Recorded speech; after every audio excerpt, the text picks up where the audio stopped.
ఆంధ్రప్రదేశ్లో గడిచిన 24 గంటల్లో రహదారులు రక్తమోడాయి. పలు జిల్లాల్లో జరిగిన రోడ్డు ప్రమాదాల్లో 30 మంది మరణించగా 24 మందికి పైగా గాయపడినట్లు పోలీసులు తెలిపారు.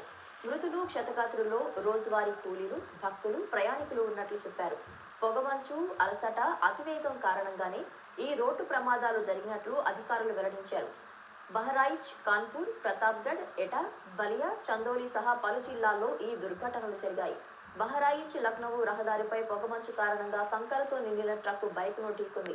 ఈ ఘటనలో 3 ఏళ్ల చిన్నారి సహా ఒకే కుటుంబానికి చెందిన 4 మృతి చెందారు. కళ్యాణ్పూర్ ప్రాంతంలో ఈ రిక్షా బోల్తాపడి 2 యాత్రికులు మరణించగా 11 మంది గాయపడ్డారు. ప్రయాగ్రాజ్ అయోధ్య రహదారిపై గుర్తు తెలియని వాహనం ఢీకొని బైక్పై ప్రయాణిస్తున్న 2 సోదరులు మృతి చెందారు.